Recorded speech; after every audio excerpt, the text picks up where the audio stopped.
Hey guys, Stuart Breeding, welcome back to S2TV. This is Walt Reeves. Say hi, Walt. What's up, everybody? Walt is a new trainer with us. He is getting ready to finish his master's degree in, what was it? Sport administration. Sport administration. He's going to be coming to work for us.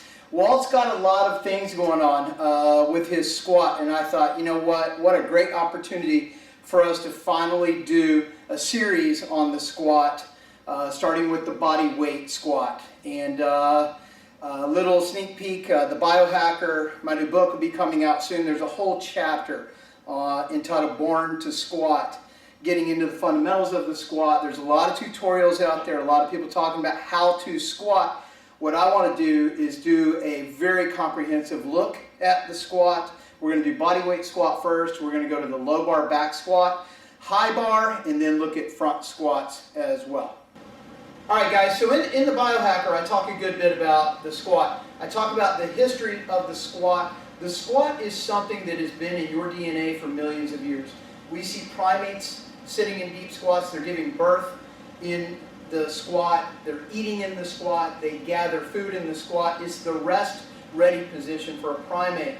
When you are born, if you have toddlers, if you have young children, you will see them sitting in the deepest, most beautiful squat you could possibly do, and stand up out of that low squat position, stabilizing their core, having no issues with it whatsoever. You see them do it all the time. By the time we start potty training and sitting down at the desk all the time, we're going to school and we're sitting, we start to lose the musculature involved in this squat. So by the time you've reached adulthood and you try to do this as an exercise, I'll guarantee you it's incredibly dysfunctional. Until you have restored the mobility, until you have restored the movement, and you can support a neutral spine position in a body weight squat, you should not be loading with weight. If you do that, if there's discrepancies in the movement, if you have any kind of issues whatsoever, weight will exacerbate it. Weight will make it worse. So we're going to look at the body weight squat first, and then we're going to progress it. So the issues that I see the most, three things. One is core musculature. We've gotten weak. We're sitting in chairs all the time. When you're sitting in a chair, you're probably broken kyphotically. Your shoulders are rolled forward. The inner upper back has gotten weak. Pecs have gotten a lot tighter. The other issue is you're sitting on your butt all the time. These glute muscles, the glute medius that's high on top, glute max, and then underneath those, the piriformis. The glute medius and piriformis specifically abduct the femur. Those muscles, I'll almost guarantee you, if you're new to exercising, you're starting to squat, are asleep. We need to get them turned back on. So we're going to look at Walt move a little bit. We're going to give him some cues, some things to think about, and I'm going to have him start with just a high bench. So he's going to end up sitting at about parallel. So what we're going to do is we're going to start at the top. I previously did a video talking about the brace, and it's a very quick intro to how to stabilize a neutral spine position. There's three places we can break in the spine that we don't want to break. And a break means a bend of any kind. The first one is the C-spine. So look up, Walt. Look down. Okay? We want neither of those happening during the squat. What we're going to teach him is his eye position that we hear so many people talk about, look up, look down, is relative to him. When we find his bottom position in the squat, we'll set his eye position and we'll set his head. For the most part, the head remains neutral through movement. The second is going to be this kyphotic curvature, and you can see we've got some issues here with him, and that's why he's such a great example to work with. He's really developed strongly here. His back has got a slight kyphotic curvature. So what I'm going to have him do is to breathe in deeply and retract his shoulder blades. Now, when he does that, he set the scapula where it needs to be pretty much for all weight training. Anything we do, we want to retract that scapula, engage the rotator cuff, put the humerus in place, put the shoulder where it needs to be so that it can move properly. But if we look at the third place he can break, the lordotic curvature, when he breathes in deep and sets that scapula, he creates a curvature. So what I'm going to ask him to do is to tighten his abs now. Tighten your abs. What we should see when he does that is an alignment between the shoulder, the hip, and knee. Now when he starts to squat, When we start to put load on him, this brace is going to get a little more technical. If you put one hand on your abs and one hand on your erectors, right above the QL back here, and you tighten your abs, you'll feel the erectors engage. Tighten your abs, feel them engage. Your whole body will go into an isometric contraction. So the brace is not as simple as just squeezing abdominals.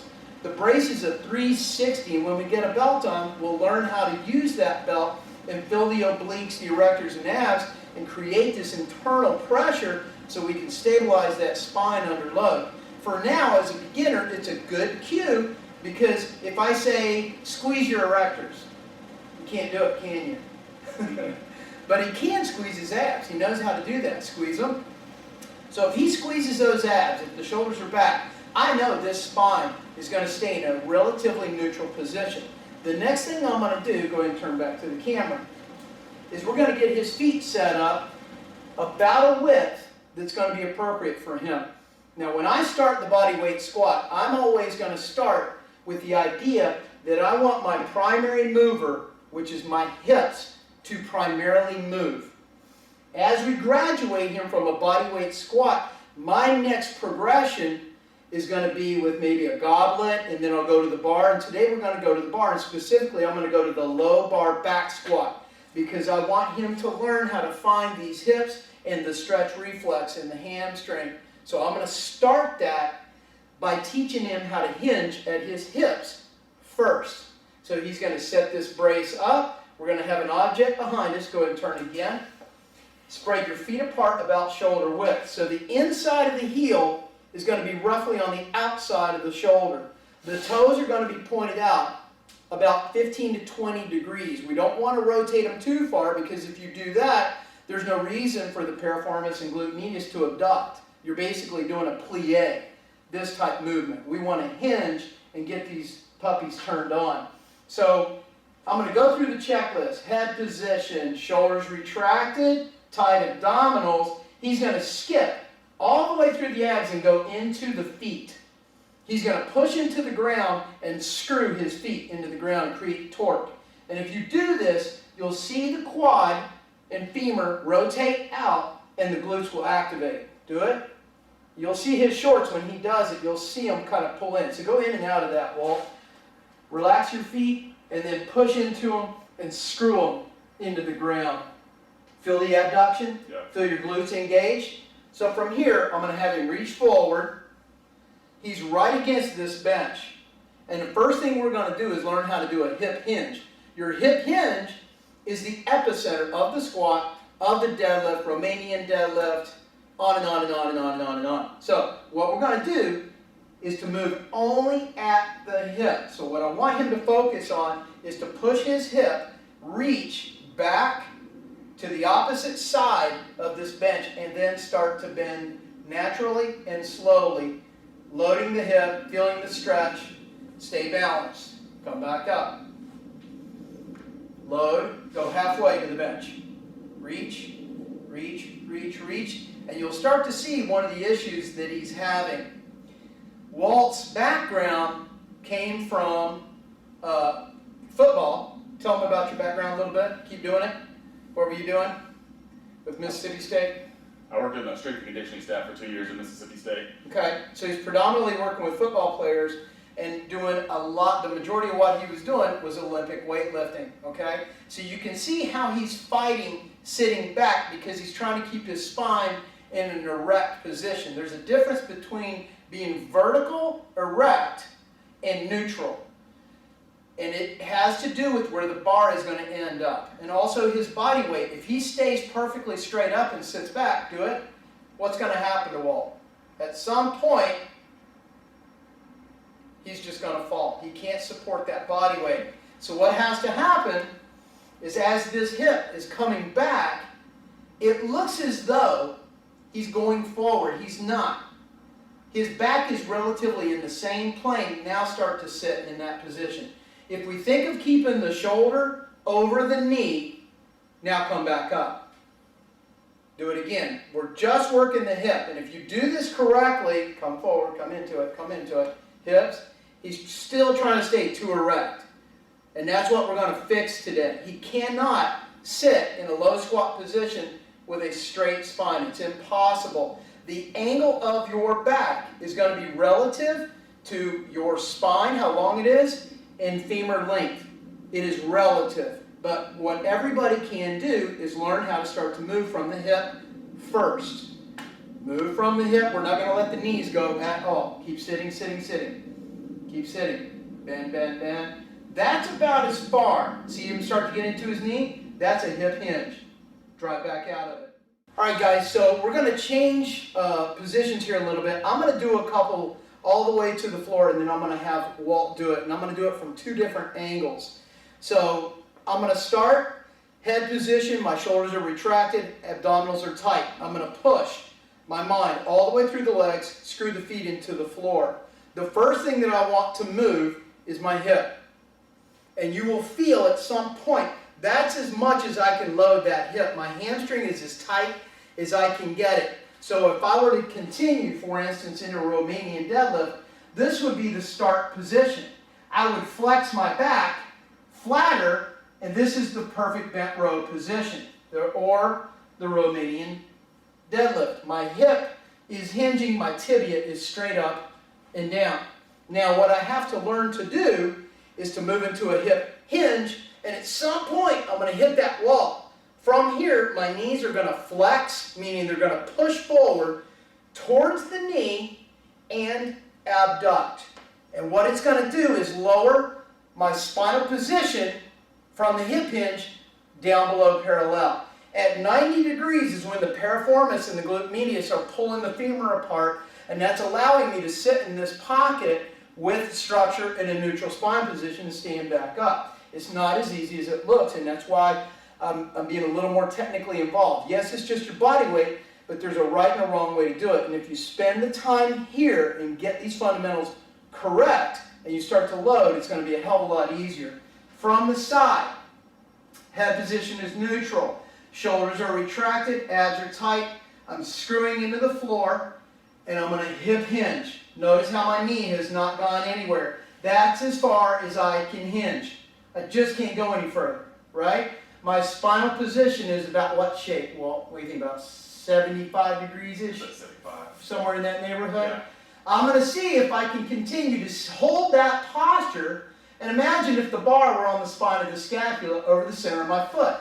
It'd be right here. So as I flex the knee forward and abduct, where does that bar stay?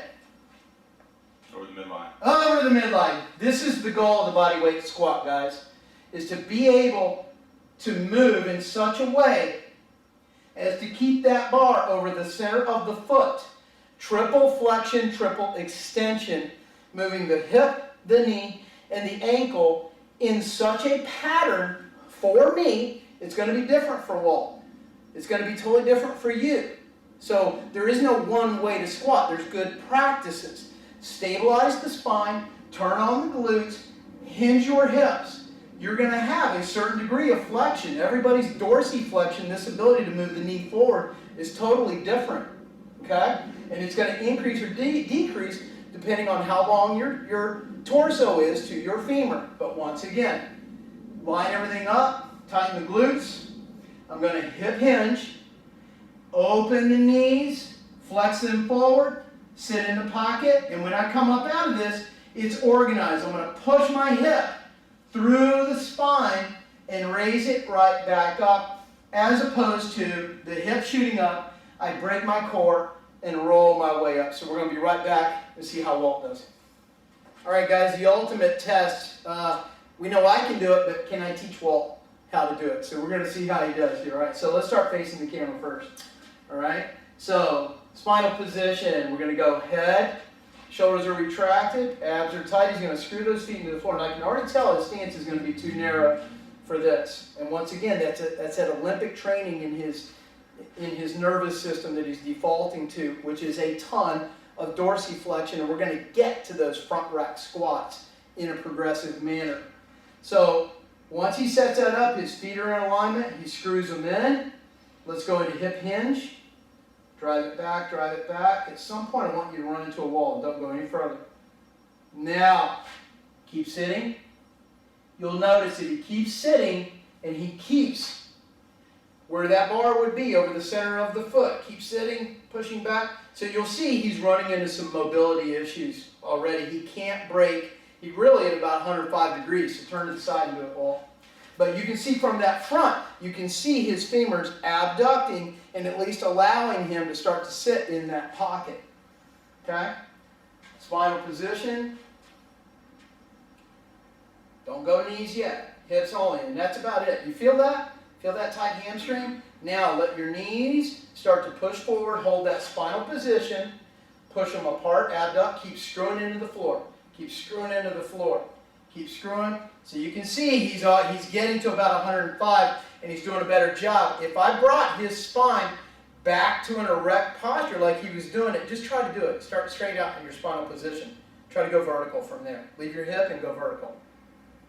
No, bring your chest up, come back this way towards me and see what happens. He can't do it, he's got to fall. He knows he's going to fall. Right? You feel it? Do it again. Keep going. So he's going to reach with that hip. The knee is going to stay there. He's going to run into a wall here in a second. That's as tight as he can get that hamstring right there. Hold it. Perfect. You feel it? Yeah. So if I just took him and flexed him forward, stayed neutral, and come more towards the floor with your chest, come down this way, you'll start to see if his feet work together. Bring your feet together, leave your hip in place. This is his bent row posture. Do 3 or 4 bent rows. You can see we've engaged the stretch reflex. This hamstring is as tight as we can get it. The back is relatively neutral. Stand back up, spread your feet apart again. Screw your feet into the floor. We're going to do one more. Let's see if he gets it this time. Let's see if we can break parallel. The goal is to get below 90 degrees.